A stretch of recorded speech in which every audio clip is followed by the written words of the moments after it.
스카이어 서프 타임즈 2023년 10월 25일자를 진행하도록 하겠습니다. 하단에 나와 있는 내용 참조해 주시고요. 필요하시면 배속 보시기를 바랍니다.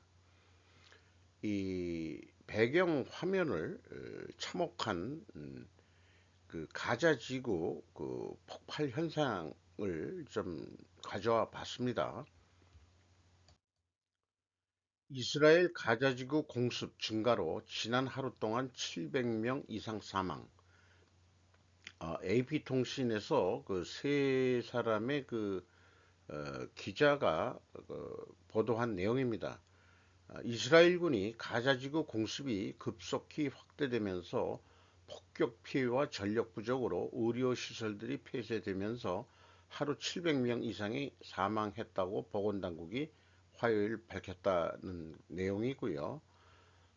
이 이스라엘의 폭격으로 인한 사망자 수가 급증한 것은 수십 년에 걸친 이스라엘과 팔레스타인 분쟁에서 전례가 없던 일이다.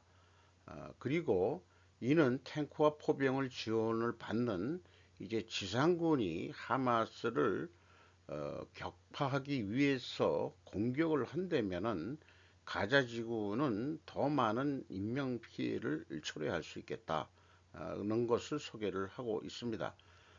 화요일 이스라엘은 지난 하루 동안 400회의 공습을 감행해서 하마스 지휘관들을 사살하고 이스라엘로 로켓 발사를 준비하던 무장 세력들을 공격했으며 지휘부와 하마스 터널 갱도를 타격했다고 밝혔다. 이런 얘기가 되겠습니다. 그리고 이스라엘 원조 물자가 두 번째 들어간 것 같은데 연료를 공급하는 것은 현재 금지되어 있다. 이렇게 얘기하고 있고요. 이스라엘의 주장인 것은 민간인들은 겨냥을 하지 않고 있으며 하마스 무장 세력이 민간인들을 공격의 어모로 방패막이로 이용하고 있다고 밝혔다.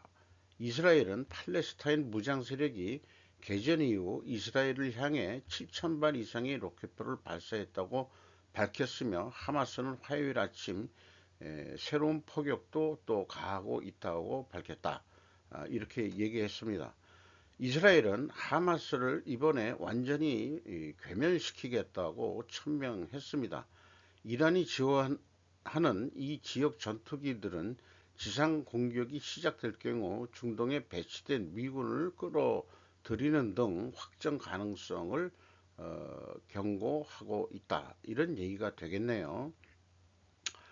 어, 가자 지구의 민간인 그 사망 이런 거에 대해서는 이제 이 세계에서도 참 우려의 목소리를 하고 이스라엘한테 곱지 않은 시선을 보내고 있습니다만은 이스라엘 인질 220명이 잡히면서 또 이 무자비한 또 그 학살 공격이 있었기 때문에 어떤 그 보복 작전을 하면서 민간인을 겨냥하지 않는다고 얘기하더라도 어, 어쩔 수 없이 민간인 희생은 나오는 것이 전쟁의 양상인 거죠. 그것이 현실인 거고 그렇게 생각이 들어갑니다. 포스코 홀딩스는 한 번 이미 했는데 약간 숫자가 변경됐는지 다시 공시를 했는데요. 매출이 58조 5천억 원으로서 10.7% 감소했고 영업이익 39.6% 감소했습니다. 영업이익률 2.6% 떨어졌는데 이게 연결이다 보니까 저는 정식 이 보고서가 공시가 되면은 홀딩스 말고 포스코 철강 전문으로 하는 그 기업을 한번 분석해 볼 예정입니다. 한국의 어떤 그 철강 산업의 바로미터라고 할 수 있으니까요. 두 번째로는 현대제철도 있겠습니다. 포스코 인터내셔널 과거에 대우 인터내셔널이 포스코 인터내셔널로 바뀐 거죠. 무역회사고 매출이 25조 대로서 16% 감소했습니다만은 영업이익이 29.3%가 증가했습니다. 자, 매출이 감소함에도 불구하고 영업이익이 증가한다는 것은 매우 그 관심 사항이 되는 건데, 어쨌든 그 수출업 무역에서 생기는 코미션은 확보되니까 에, 어느 정도는 그 마진을 확보하고 들어간다고 돼 있는데, 이렇게 영업이익이 많이 나왔을 때 제가 그 궁금한 것은 에, 포스코 인터내셔널이 개발한 미얀마 가스전에서의 수입이 어떻게 되느냐. 요게 이제 좀 상당히 잘 구체적으로는 안 나오지만은 요것을 분석을 하면서도 어, 그 미얀마 가스전, 미얀마가 이제 이 현재도 좀 뭐 불안한 상태죠, 정치적으로. 그런 상황이기 때문에 그 미얀마 가스전에 대한 그 운영 및 수입이 저는 매우 궁금하다 할 수 있겠습니다. KB금융, 금융회사는 저런 주로 분석을 안 합니다만은, 요게 그 영업 잠정 실적이 나와서 또 그 금융권도 또 좀, 상황을 좀 볼 수 있게 됐습니다. 매출이 그 59조 3천억 원대인데, 전년 동기보다 21.1%가 감소했습니다.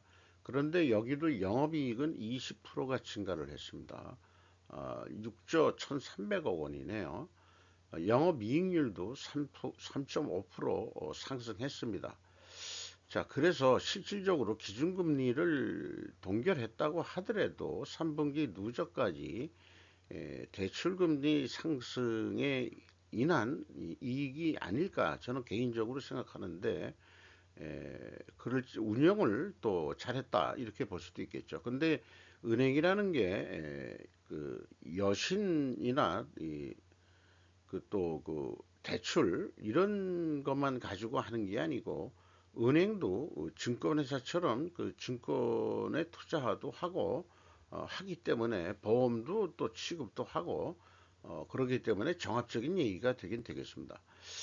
상대적으로 그 JB금융지주면은 이제 이게 전북은행 아니겠느냐 이렇게 이제 생각이 되는데, 지방은행이 돼가지고 뭐 규모는 작습니다. 매출이 3조 원대 일어나가지고 35% 증가했는데 영업이익은 0.2%밖에 증가 안 했습니다. 그리고 영업이익률로는 7.6%가 하락을 했습니다. 여신 지급이자에 어떤 비용이 크게 증가했는 게 이제 좀 궁금하기도 하고요. 방금 말씀드린 대로는 주식이나 채권 등 증권 쪽에서 좀 재미를 못 보지 않았겠느냐 이렇게 이제 상상을 해 봅니다. 현대 에너지 솔루션 태양광 모듈 및 제어 시스템을 하는 데인데, 매출이 4,327억 원으로서 38.9% 감소했고요. 영업이익은 63.7%가 감소했습니다. 영업이익률 3.5% 하락했습니다. 반대로 그 현대 일렉트릭이 있는데 중전기 회사죠. 매출이 1조 9천억 원대로서 33.5% 증가했고 영업이익은 132.9%가 증가했습니다. 영업이익률도 4.3% 상승했습니다. 미국의 이 중전기 수요가 많이 늘어나서 뭐 그 LG 쪽에서도 LS 쪽도 많이 좋다고 그러고, 또 효성 중공업도 또 괜찮다 그러고, 어, 중전기 분야는 한국 그 회사들은 올해 실적이 좋다 이렇게 이제 얘기들 하고 있습니다. LG 에너지 솔루션이 그 2차 전지인데 매출 규모가 상당히 증가했습니다. 50.9% 증가했습니다. 영업이익은 86.9% 증가했고요. 영업이익률은 1.4% 상승했습니다.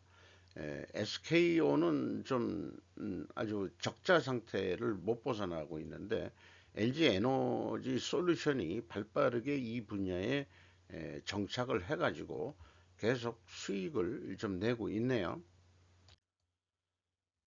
그래서 지금 뭐 주식시장에 그 공시된 이 3분기 실적들을 일부 소개했습니다만은, 워렌 버핏, 일부 사람들이 주식 투자에 신경 쓰지 말아야 하는 이유를 설명하고 하는 제목으로 진딘 마치니가 벤진가라는 데서 보도를 한 내용인데요.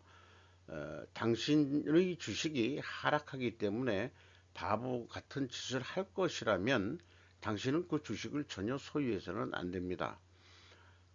요 전체적인 내용을 제가 좀 정리를 한 건데, 어떻게 그 주식 투자에 대한 한편의 가이드문 같고 또 에세이 같은 그런 기분이 들어가는 겁니다. 뭐 일일이 읽어봐서 의미를 되새겨 보는 것도 좋겠지만은 필요하시면은 화면을 정지해서 천천히 읽어보셔도 음미할 내용이 많다고 생각합니다.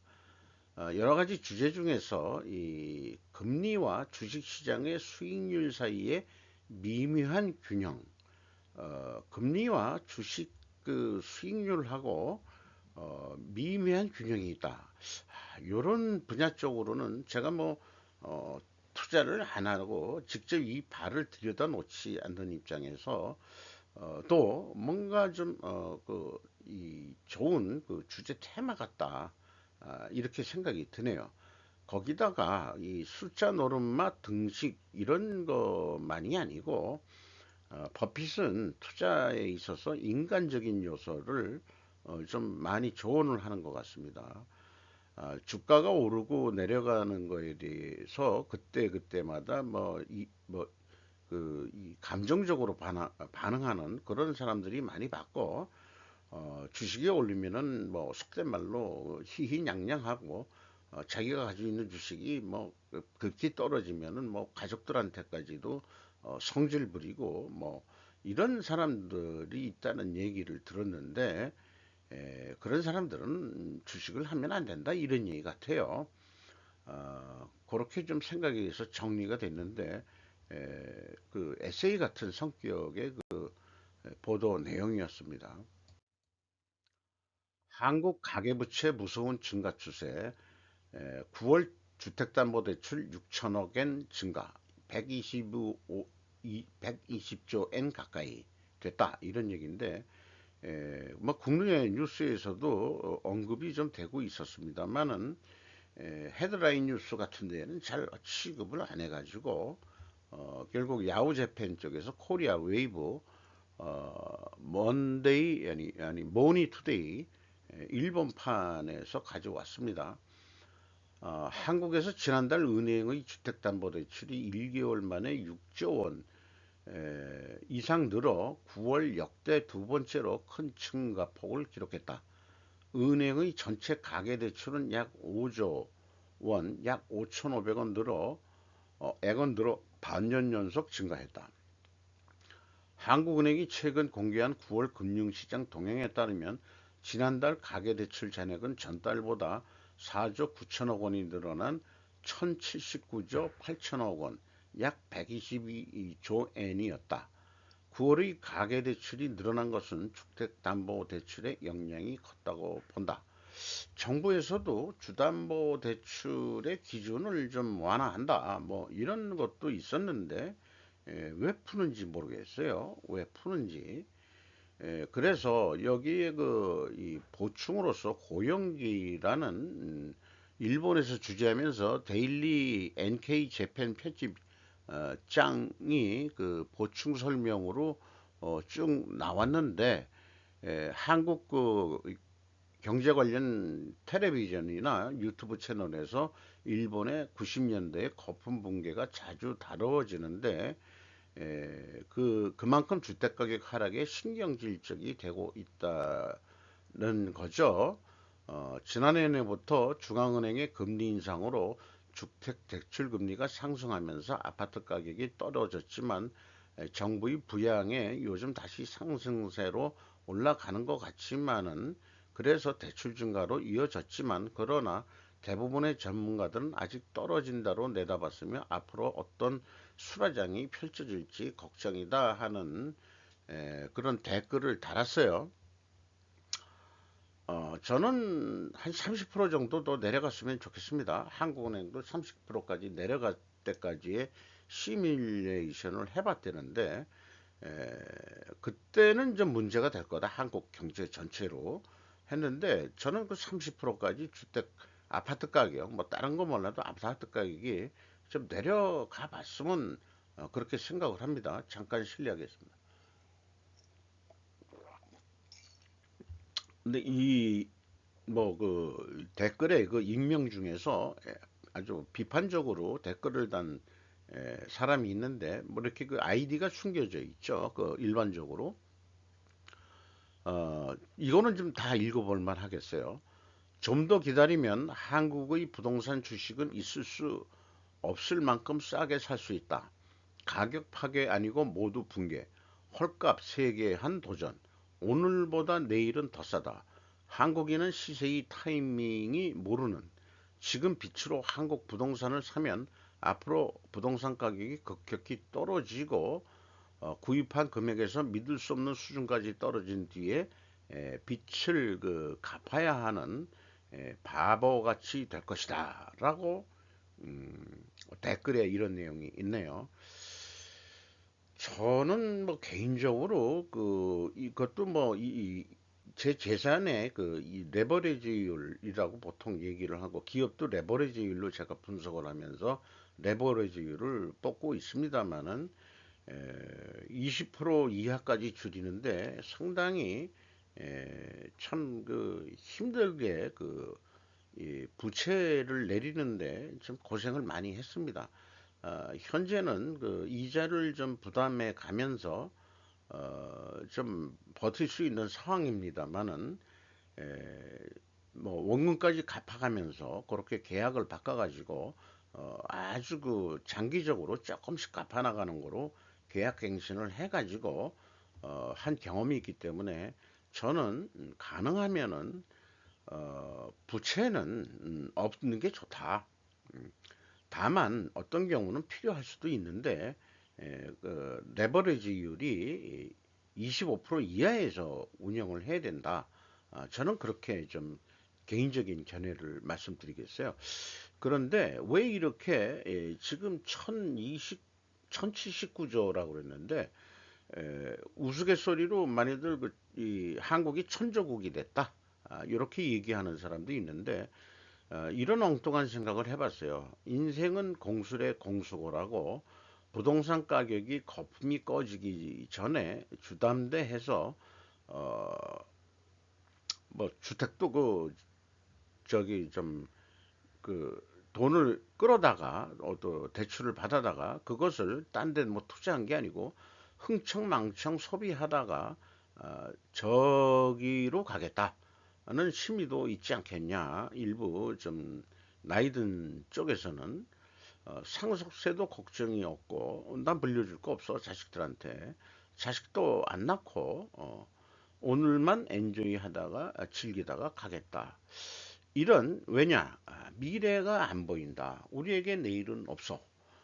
맨날 혹언날 그이 좌파 우파 맨날 그 언론에서 그 사람 신경질 나게 부추기고 여야 대립만 가지고 또 부추기고 북한의 김정은과 맨날 그 이 벌써 그 전쟁 이후에 그렇게 하면서 경제는 발전한 거 좋다 하지만은 나한테 남는 건 뭐 있노? 어?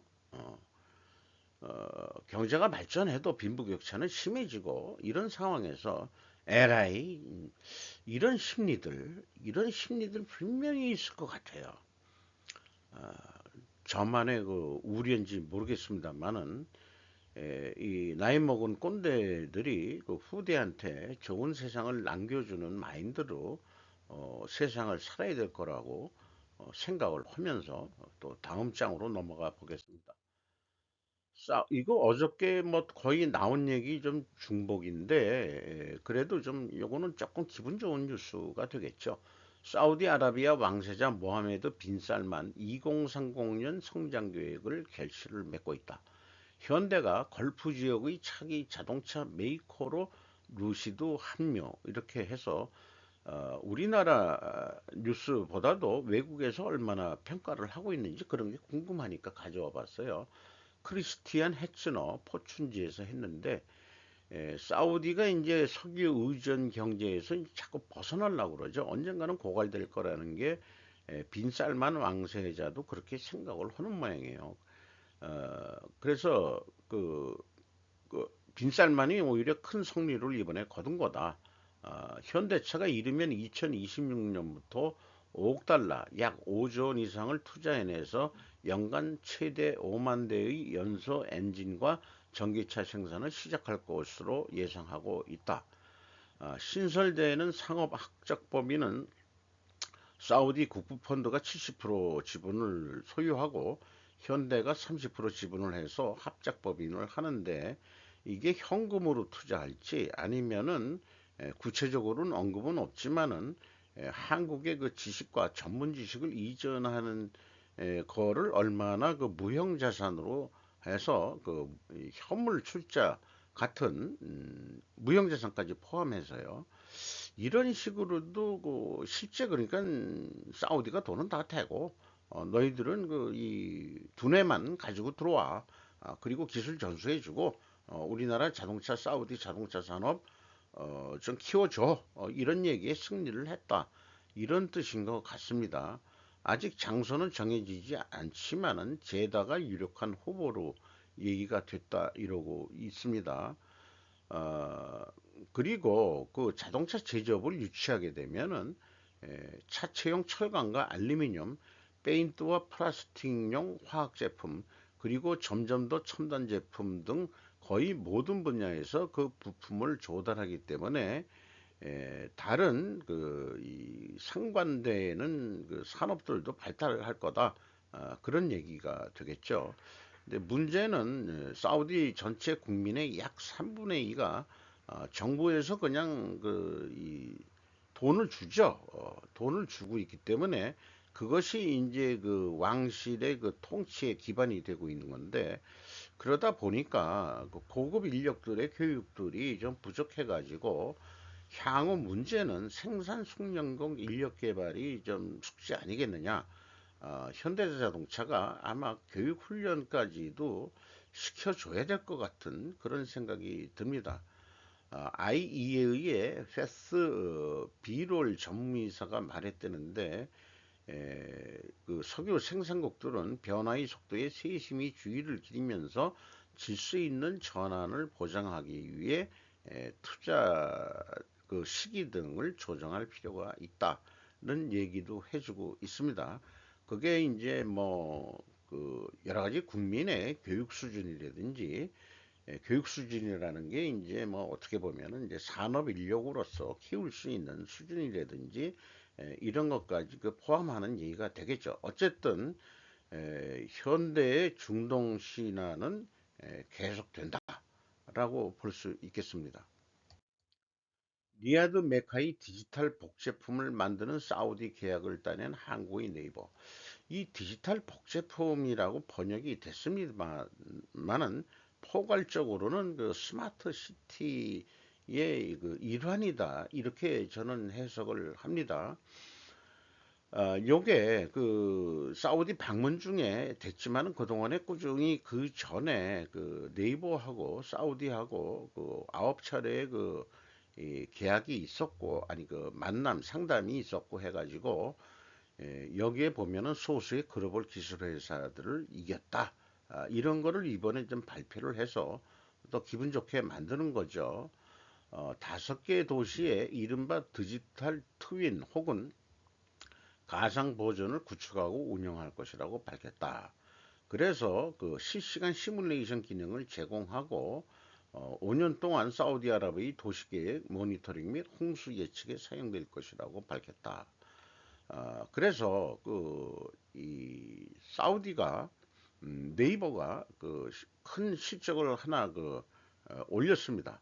이 과정에서 네이버는 100대 이상의 로봇이 커피와 식사를 배달하며 돌아다니는 첨단 기술의 건물인 한국 제2본사에서 사우디 고위 관계자들의 방문을 9차례 이상 주최했다는 것도 그만큼 노력을 해서 수주를 따냈다. 그런 얘기가 되겠습니다. 요 이윤님 기자가 블룸버그에서 했는데 물론 한국 기자지만은 또 이런 이런 분야의 또 그 전문 기자로서 뭐 강신했사라는 도움으로 해가지고 기사를 하나 쓰면서도 그 상당히 이렇게 좀 밝히는 거, 다 그 개인적인 명예들을 존중하면서 하는 그 기사 쓰는 자세들이 좀 보기가 좋네요. 그 네이버의 뭐 상징적인 사진이 되겠습니다. 루살, 중국에서 희귀한 러시아 고래로 알루미나 공급 확보. 알프레드 캉 블룸버그에서 보도를 했는데요. 러시아의 그 거대 알루미늄 회사 유나이티드 루살 인터내셔널은 중국 알루미나 공장의 지분을 30% 매입하기로 합의했다. 루살은 개인 소유의 허베이 원펑 신소재 주식회사의 지분을 19억 1천만 위안, 약 2억 6,200만 달러에 인수할 것이라고 러시아 회사는 거래소 서류에서 밝혔다. 루살 대변인은 원펑의 운전 자본과 부채에 따라 최종 가격이 조정될 수도 있지만 25억 원 위안을 넘지 않을 것이라고 보인다. 이렇게 얘기를 하고 있고요. 이번 거래는 러시아 기업이 중국의 금속 분야에 직접 투자하는 것은 아주 비교적 드문 일이다. 이렇게 소개를 하고 있습니다. 러시아가 이렇게 한 이유는 호주가 반가공 물질의 러시아 수출을 금지하고 있기 때문에 또 이런 일이 일어난 거라고 생각이 들고요. 윈펑은 중국 허베이성에 연간 480만 톤의 야금성급 알루미늄을 생산할 수 있는 알루미나 재련 공장을 소유하고 운영하고 있다. 그래서 나중에 성명서에 따르면은 지분별로 생산량을 공유할 것이다. 생산량의 30%를 그 러시아가 가져가죠. 그래서 그 러시아는 벌써 지금 중국으로부터 많은 알루미늄을 지금 수입해 가고 있지만은 이 가져가서 알루미늄을 가져가서 이 알루미늄 인고트로 만들려는 것 같이 저는 느껴집니다. 왜냐하면은 그 아까 그 자동차 뭐 등에도 알루미늄이 많이 들어가고 알루미늄은 또 전쟁 물자에도 소량으로 들어가고 그 여러 가지 안 들어가는 데가 없죠. 그 알루미늄도. 우리나라에는 뭐 알루미늄 재련소가 없습니다만은 다 거의 100% 이제 수입을 할 거예요. 국내에 뭐 알루미나를 만드는 알루미나라는 게 여기 나와 있는 대로 산화 알루미늄을 알루미나라고 얘기하는데 화학식은 Al2O3로 되어 있습니다. 여기에서 이제 그 탄소를 빼버리면 알루미늄 인고토가 되는 거겠죠. 그래서 알루미늄 합금의 국제 시세를 보면은 지금 낮은 쪽으로 지금 현재 그 가고 있네요. 이게 그 3년치를 본 건데 상당히 많이 올랐다가 이렇게 지금 알루미늄은 인고트는 내려가고 있는 것 같이 보입니다. AL2O3 자체도 제품으로서 또 여러 군데 많이 사용하는 거로 되어 있습니다. 의약품에도 들어갈 수도 있고, 뭐 그렇게 좀 생각을 하고 있습니다. 1달러 150엔 넘나드는 일본 산업계의 엔저. 요게 제가 인용하는 매체를 제가 빠뜨렸네요. 헐헐 나는 건 도유다뿐 미얀마인도 안 찾는 일본의 일자리. 청년은 워킹 홀리데이 행. 뉴스 제목을 부제로 제가 했습니다. 어, 이게 우리나라 뉴스인가? 그런 것 같아요. 그러니까 이렇게 얘기를 해서 또 이 시선을 끌려는 제목들을 하는데 저는 좀 중의적으로 일단 나는 150앵으로 앵화가 약세가 됐다. 이런 얘기고 2분기 영업이익 1조엔 기록한 토요타 엔저 호황 때문에 그렇게 됐는데 중소기업은 암울하다.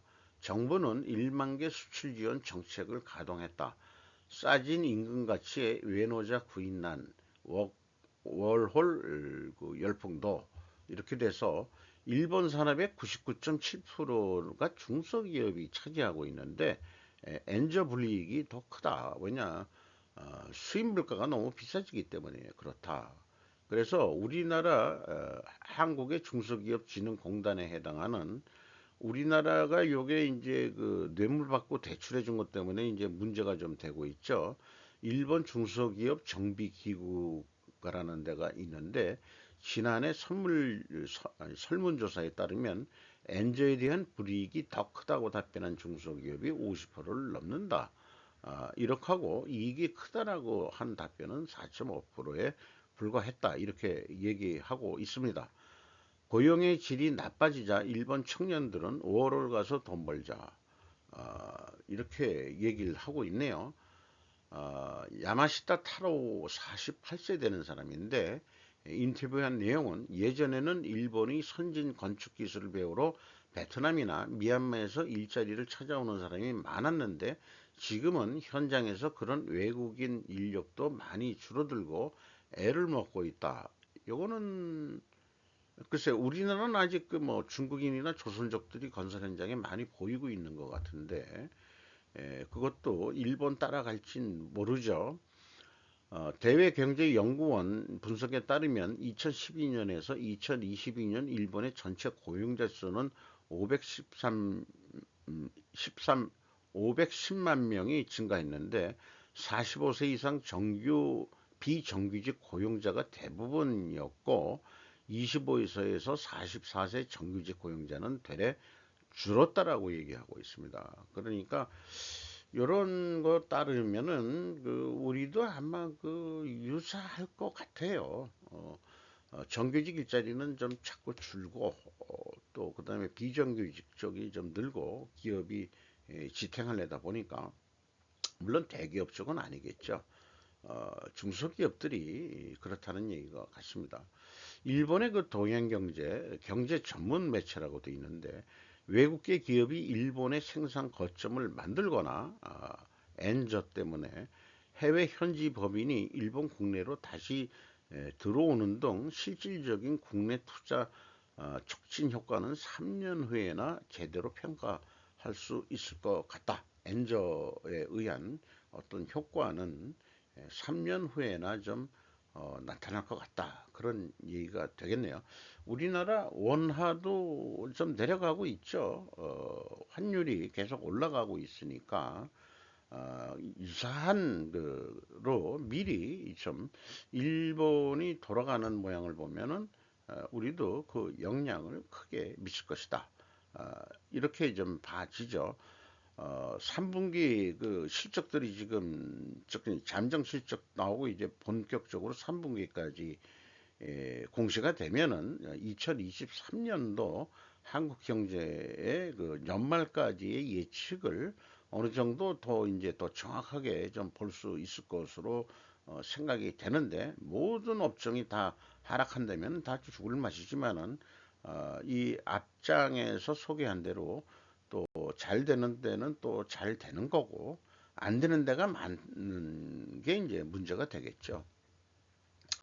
그래서 일본이 그런 상황이다 보니까 소득 감세 사만행 방안을 내고 비과세 세대에는 급부 7만 엔을 주겠다. 정부 여당이 그렇게 지금 실시를 하겠다는 얘기입니다. 일본 얘기입니다.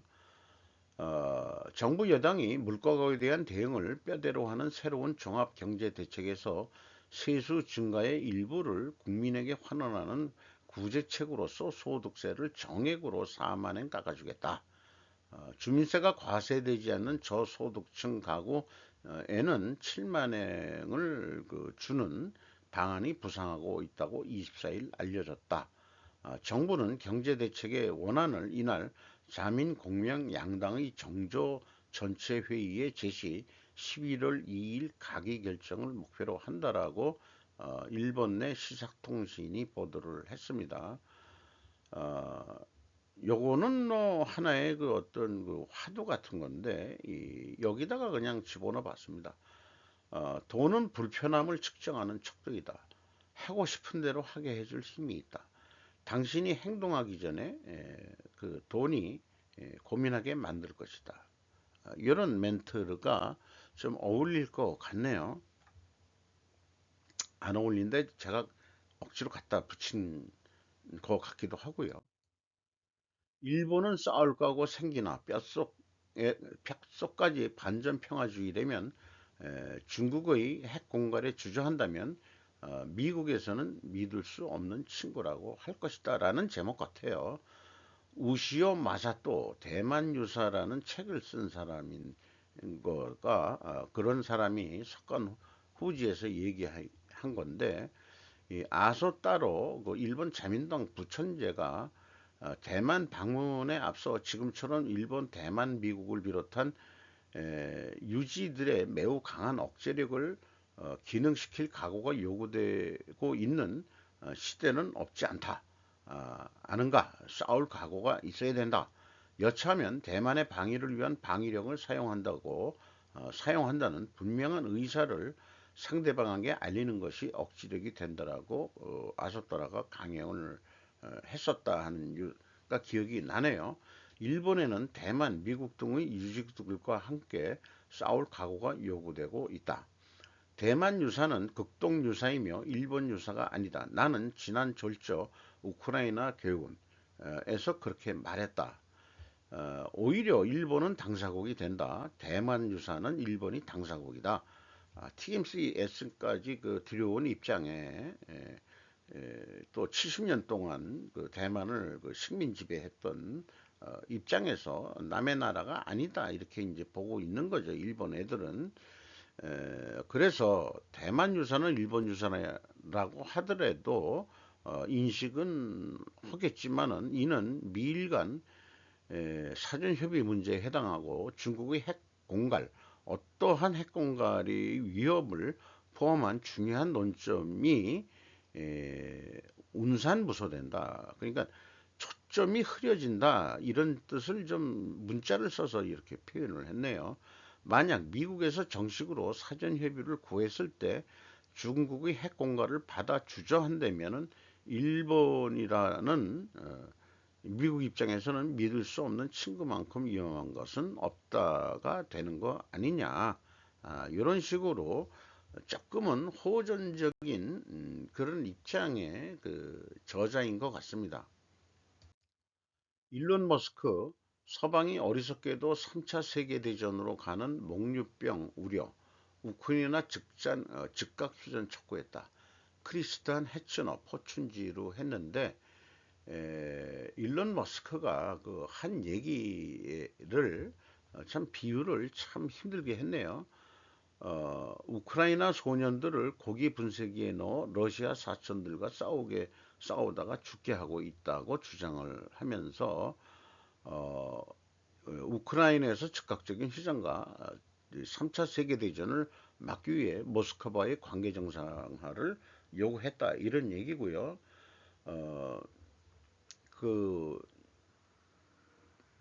3인의 부유한 기술 기업가들은 지금 미국 내에서 기술 기업가들 3인들은 다 같이 하는 얘기들이 서방 제재로 해가지고 러시아가 중국하고 말하자면 포옹하는 그런 관계를 만들어준 거 아니냐. 그래서 머스크는 월요일 러시아와 중국이 합동 군사 훈련을 시작했는데 얼마나 많은 사람들이 이 사실을 알고 있는지 모르겠다.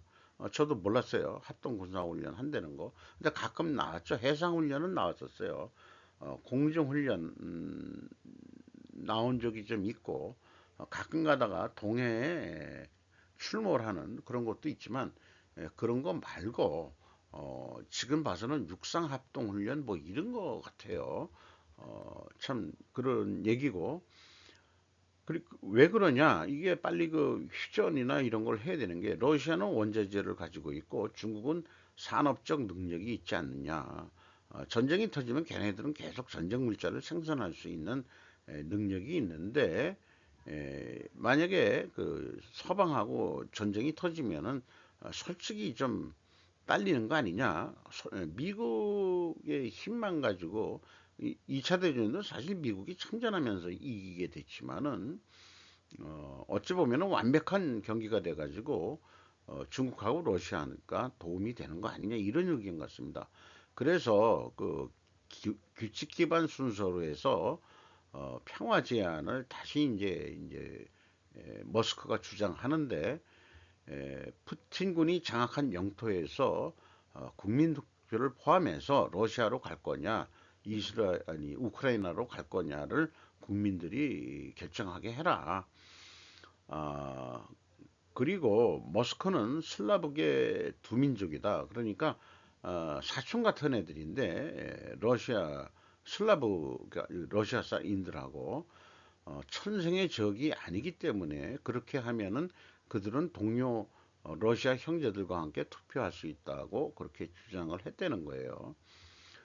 그리고 우크라이나가 평화를 위해 토지를 교환하는 그런 것도 좋겠고, 그런 것들은 문명 전체를 위한 최선의 해결책이라고 믿습니다. 이런 것 중에서는 그 유럽 그 발칸반도 아니 발칸반도인가요? 발칸반도가 아니고 어디지? 그, 그 나라가 나눠져 있는 나라죠. 갑자기 생각이 안 나는데 거기도 좀 분쟁이 있고, 이스라엘과 가자지구, 그 팔레스타인 이 문제도 마찬가지고, 토지 교환 이게 국민국가 뭐 이런 게 되면서 국경이라는 그런 관계, 이런 것 때문에 또 좀 많이 문제들 있는 것 같고요. 어, 일부 동쪽을, 근데 이 얘기한 것을 보면은 그 키신저 옹이 얘기한 거하고 유사한 것 같습니다. 잃어버린 땅은 내주고 그 평화를 해야지 계속 그게 되겠냐. 그리고 그 우크라이나 동쪽에 있는 사람들은 친러시아 사람들이 원래 또 살고 있었다. 그런 거 아니냐. 이렇게 얘기되는데, 어쨌든 휴전이 아니고 그 글쎄 휴전이 됐으면 하는 생각입니다. 이상 마치도록 하겠습니다.